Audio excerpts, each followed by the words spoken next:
Good morning, and welcome to the DLH Fiscal 2025 Second Quarter Earnings Conference Call. All participants will be in listen-only mode. Should you need assistance, please signal a conference specialist by pressing the star key followed by 0. After today's presentation, there will be an opportunity to ask questions. To ask a question, you may press star, then 1 on a touch-tone phone. To withdraw your question, please press star, then 2. Please note this event is being recorded. I would now like to turn the conference over to Chris Whitty, an Investor Relations Advisor. Please go ahead. Thank you, and good morning, everyone. On the call with me today is Zach Parker, President and Chief Executive Officer, and Kathryn JohnBull, Chief Financial Officer.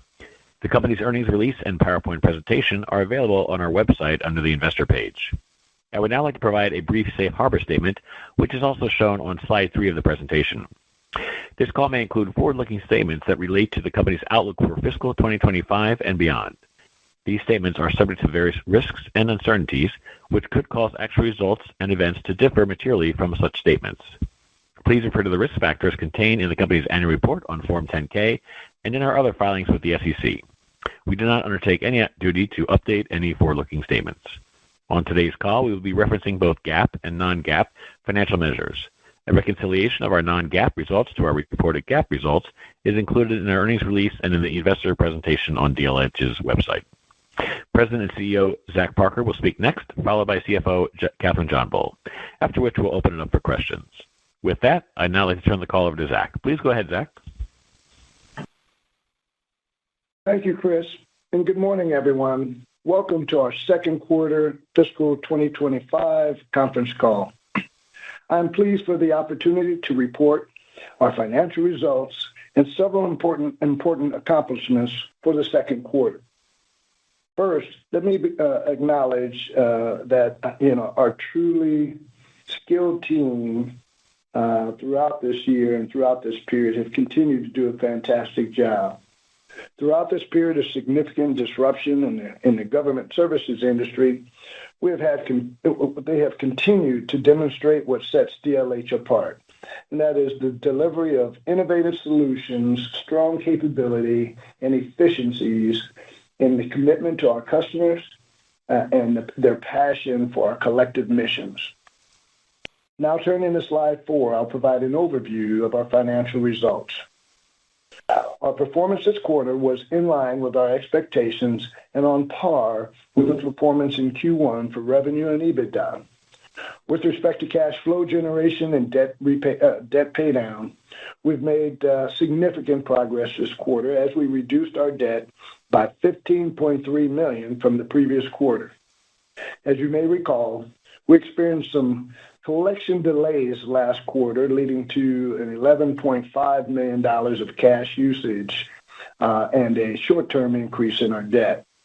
This quarter, by contrast, we generated strong operating cash of $14.5 million and concurrently reduced debt, as Kathryn will further describe in a moment. Throughout the first quarter of Q3, throughout the first half of the quarter, we have continued to reduce debt and expect that trend to continue throughout the balance of the fiscal year. As of today, we have made all mandatory debt payments through March of 2026, a year ahead of schedule.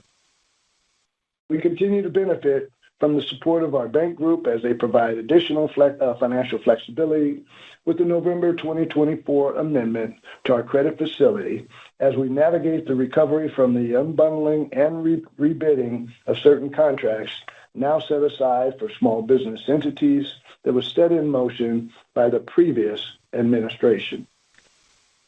At the same time, the continuing resolution from March has provided an element of stability in terms of overall budget parameters for the remainder of fiscal 25. Congress is now working to define the longer-term spending priorities through budget reconciliation with the hope of having a blueprint in the coming months. This administration has recently released the skinny budget for fiscal 2026, discretionary budget requests providing some insight into future initiatives and priorities. We pay very, very close attention to these documents and to these positions. While certain details are still yet to come, we are very excited about the alignment of our advanced capabilities and our new business pipeline with the current administration's goals and policies. We continue to believe that there is a sustained demand for our capabilities, despite a rather noisy macro environment that includes some uncertainty on some government programs, but budget-cutting initiatives, and factors tied to tariffs and other macro issues. Thus far, we have seen negligible impact to DLH from program terminations. Our technology-powered solutions businesses remain in high demand for our customers, as evidenced by our recent win to continue providing research and development and advanced technology services to include artificial intelligence and machine learning, modeling and simulation, robotics engineering, clinical support, biostatistics, and more to the U.S. Army's Medical Research and Development Command. This work highlights our ability to deliver advanced solutions at the nexus of science and technology. As the fiscal year enters its second half, we're engaged in a heightened level of bid activity, illustrating ongoing demand for unique applications that can improve performance outcomes, enhance readiness, and deliver solutions with the cost efficiencies.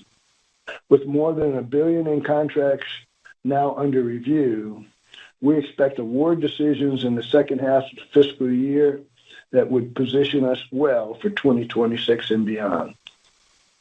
Turning to slide 5, I'd like to go a bit deeper and provide additional color on what we currently see as the outlook under this new administration. The left column identifies some of the administration's stated priorities: a focus on promoting efficiency, cutting costs, ensuring accountability, and lowering regulatory hurdles. In a nutshell, the administration is focused on getting things done faster with less red tape at a lower price. This includes modernizing health data systems and surveillance capabilities for early outbreak detection and response, while investing in healthy lifestyle initiatives, even as we reduce spending elsewhere. Application of some of the technologies of digital transformation that we have just described, including our most recent win, really position us well to thrive in the marketplace where these initiatives are valued. As a leading provider of digital transformation and cybersecurity, systems engineering and integration, and science research and development services, we have significant experience leveraging technology to enhance program effectiveness, drive innovation, and result in cost efficiencies. By leveraging these interconnected capabilities, DLH can bid on complex, high-value work. This is consistent with our strategy of continuing to move up the margin scale in this very large market. Our new business pipeline still remains very healthy, with more than 4 times revenue in our qualified pipelines. We're estimating at $3.5 billion in opportunities of various sizes, various scope across each of our market areas. With the increased bid activities starting Q3 and a robust roster of bidding opportunities for the remaining fiscal year, we are highly encouraged about our new business prospects. Our company remains strong in a position for organic growth, our number one corporate priority.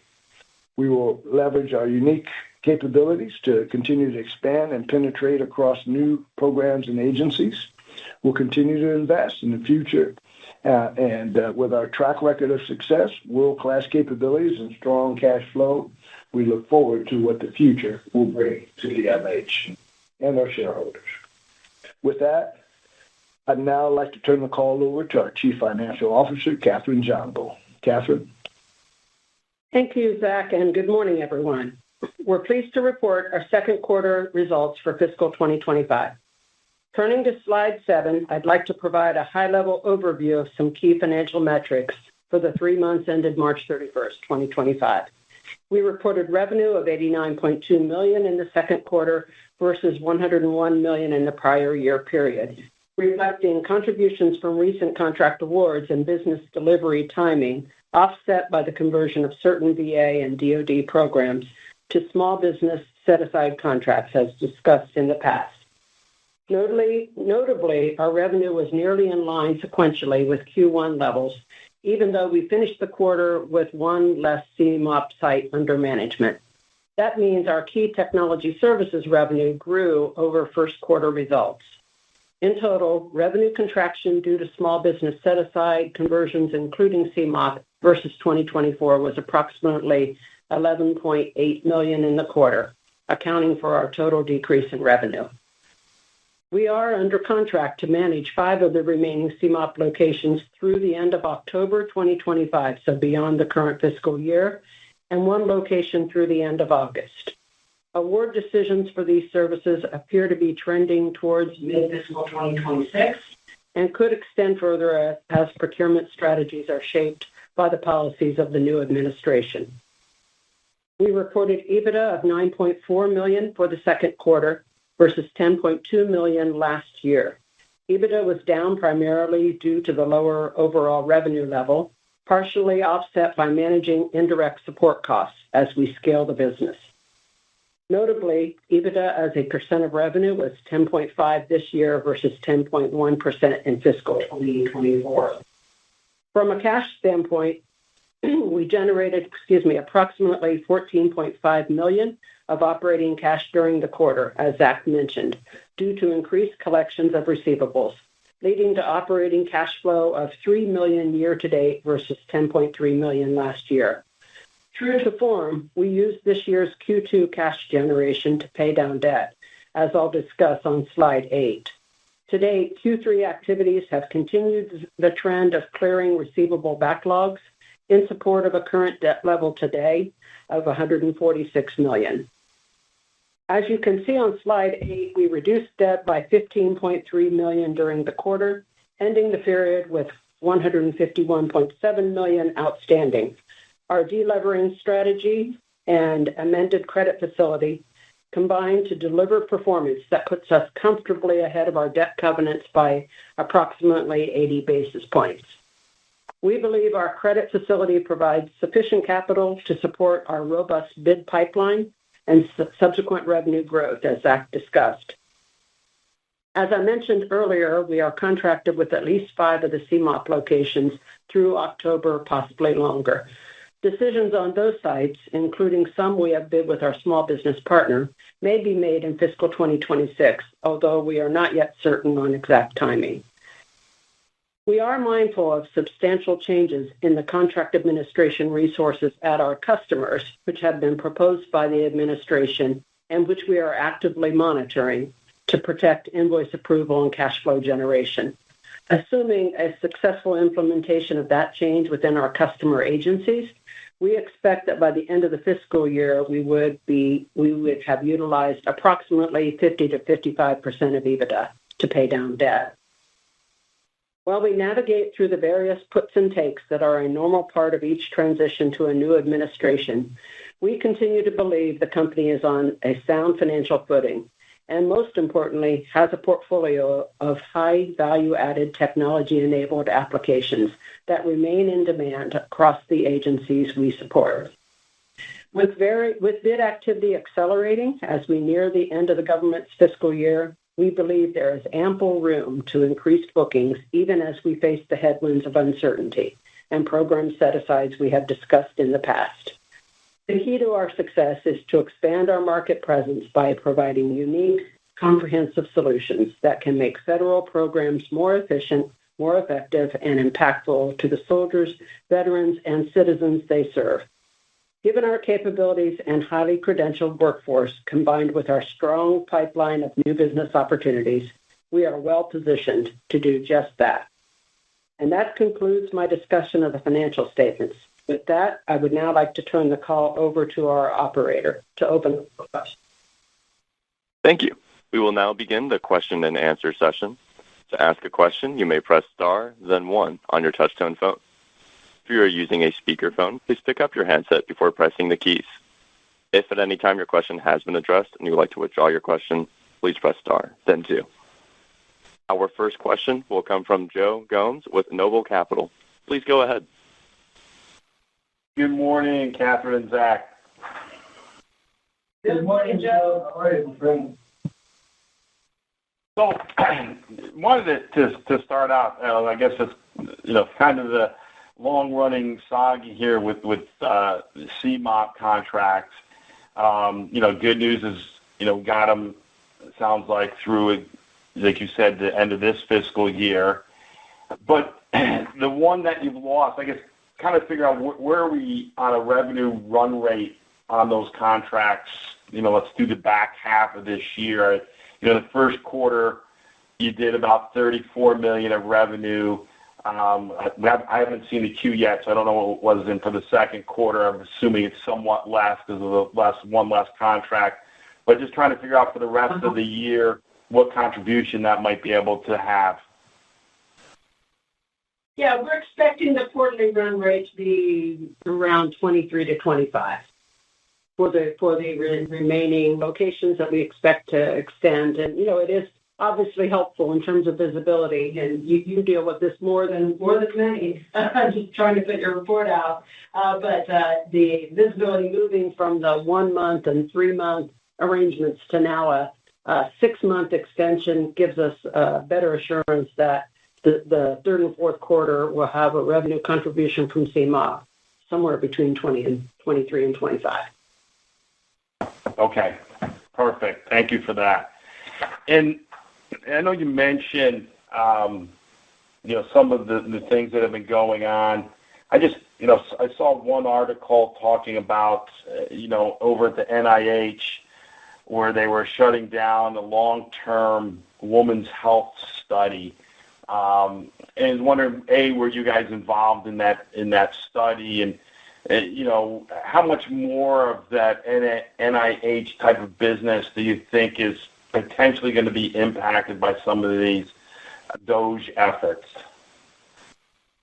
Yeah, as you might imagine, Joe, we spend a great deal of time with NIH. We're in a large number of those their operating divisions, and pay very close attention to both the signal and the noise that's coming out with regard to them. First of all, to answer your question, that was not work that we had been performing, and so we had no impact with regard to that. But they are, the administration has been sending their signals on with regard to their priorities going forward, both in terms of budget as well as actions that have been taken in the recent quarter. And so that still is well within our position. We still remain well within our position that we have described over the last couple of quarters, that we feel overall that the budgetary impact of the new administration will be neutral to slightly positive to us overall. But you are hitting in the area where I think we have probably, some of our risk exposure around the research side. And that is the funding that will continue to go forward that may have been funded in some cases by research grants. This administration has taken a very tough position on grant-funded studies and research, and that has been a part of, and continues to be from time to time, a part of our book of business. And that's largely, almost exclusively, I should say, in NIH for us. But we still continue to see an overall positive, net positive, including NIH, from our waterfall that includes current contracts and business growth. And I think some of the initial reaction of what the things you see focused on as the one that you mentioned suggests, it got a bit swept up in some of the maybe AI-enabled kind of identification of programs and their affiliation with the DEI and the political overhangs, if you will. My understanding of that program specifically is that once communicated how relevant that was to scientific disease and health conditions management, that program was restored. And, so we do think that there'll be some bit of a herky-jerky kind of or a little bit of maybe some initial responses made or decisions made that, with the benefit of better context and information provided at the program level, will help protect those programs that are really related to the overall MAHA objectives of studying and delivering healthier lifestyles through studies of chronic conditions and lifestyle management and disease conditions and surveillance of, the really core missions of a health organization. So it'll be maybe some bumps here and there, and as Zach said, I'm sure there will be some nicks in programs as we go, but materially, the programs that we're connected to, we see being of very limited impact from these initiatives of reduction. Okay, and one more for me, if I may. How far through are we with the small business set-asides and the loss of, existing acquired small business? When do we think that's kind of going to peter out as being something to call out on the quarterly calls? Yeah, I think it's going to probably be. We'll see in our pipeline. We'll probably see it go through Q3, and I think it'll settle out in terms of the opportunities that we have in our pipeline. Revenue-wise, of course, they would be trailing, but there is still some pressure there. There's for some of the opportunities that have not. Some that have already been in motion and some that have not been awarded. This administration has taken some actions to stop some acquisitions that have been going forward in a manner that's not consistent with their strategy. As Catherine said, work as DE&I is one of those factors. If they're unbundling some contracts, it doesn't make sense to unbundle it and get the efficiencies and the cost efficiencies of keeping them bundled. This administration is putting halts on some of those. And so we think there's some potential upside around some of the things that, coming from the previous administration, were being set aside and or unbundled, that there may be some cessation of that work. But for us right now, I think as we look at our book of business as we have it today, we see that largely running out, in the Q3 timeframe and subbing out revenue-wise by Q4. Great. Thanks for that. I'll get back in queue. You bet. Again, if you have a question, please press star, then 1. At this time, we will pause momentarily to assemble our roster.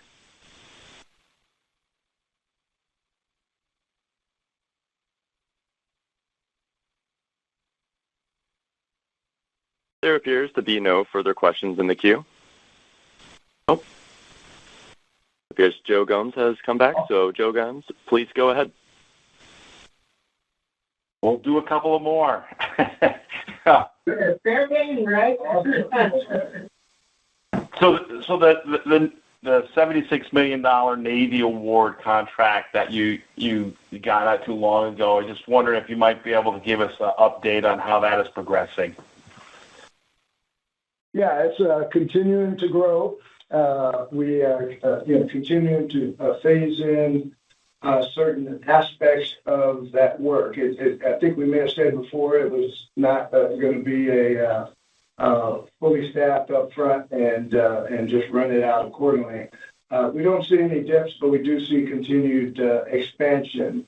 There's some of it is tied to programs and certain platforms that will receive the command and control systems that we're managing and continuing to do the software updates. And so some of those are coming on. Ship schedules vary, and we're making sure we're responsive to that. And so we do anticipate that some of the work, and particularly I believe up in Norfolk, Virginia, with the Navy's presence up there, we expect to start to level off with us, hiring some of those additional resources in the coming months. We also have had some work out in the Pacific side associated with that contract out in the San Diego area. That level of effort still, I believe we still have some potential growth there in the early part of FY26 potentially.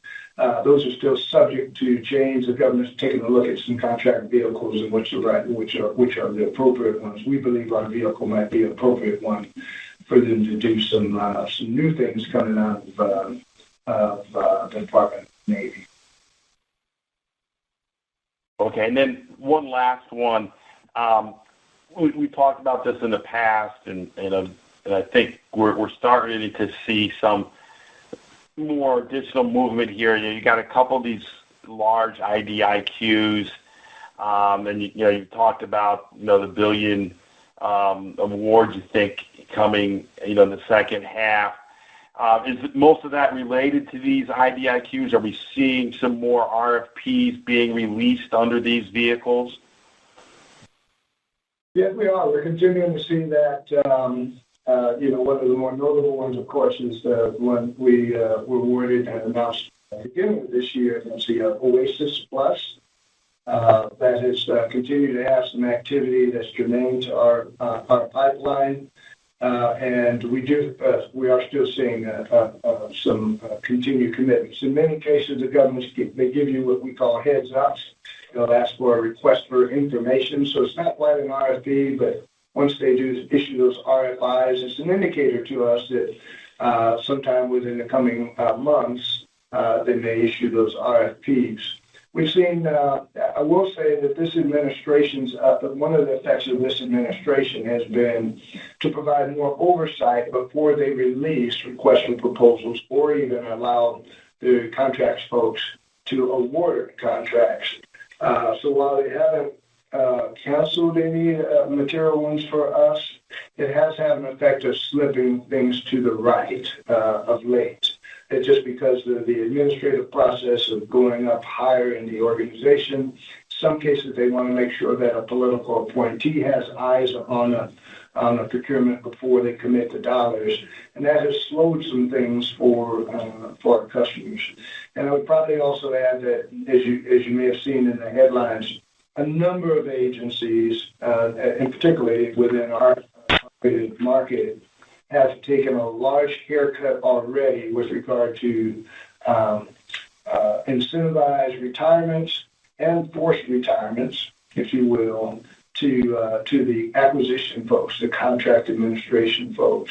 And so that has affected also a delay in just about all types of contract actions, in some cases even getting funding on contracts. We've not suffered from that materially, but we've had fewer companies that have. So things are slowing down as a function of this. So I don't want that to have folks, as well as our folks, panic on that. It's just that things seem to be sliding to the right just because of the reduced resources. We're hopeful that with some implementation of some new best practices, that will be mitigated in the future. Right, and it's really a point in time status right now, Joe. As you know, in the relatively short run, I think the administration's goals of simplifying procurement, consolidating procurement. There's a whole lot out there in the executive orders around consolidating contract activities, particularly for civilian agencies. Probably would be less likely to happen in defense and intel, but I think in the civilian agencies, there's a general view that consolidating under the GSA is going to be helpful and make the procurement process more standard and more efficient. But getting from here to there is the challenge, right? So at this point in time right now, what we know is a lot of our counterparts we've been used to engaging and working with in the agencies have been given a time frame that they're exiting, and unclear how many of them are going to end up at the GSA and how many of them are going to, how that's all going to roll out. So we certainly have to keep our eye on that ball, on a daily basis and make sure that we're we're tracking where the paper's flowing to and how the processes are changing. But I do think it's a noble goal as an outcome to just simplify and shorten the procurement cycle. We all know how frustrating it is to wait on some of these things that seem to take quite a long time. So that's kind of the state of ability to get contracts awarded at the moment. Okay, great. Thanks for that. You bet. With no further questions in the queue, this will conclude today's question and answer session. I would like to turn the conference back over to Mr. Parker for any closing comments. Thank you. And thank you all again to our shareholder community and interested investors. We appreciate you taking the time to hear our story. Catherine and I, again, do remain available over the coming weeks to be available to add any clarity that you might need as we move forward in this journey together. I want to thank you all again and have a wonderful, blessed, and productive day. Bye for now. The conference is now concluded. Thank you for attending today's presentation. You may now disconnect.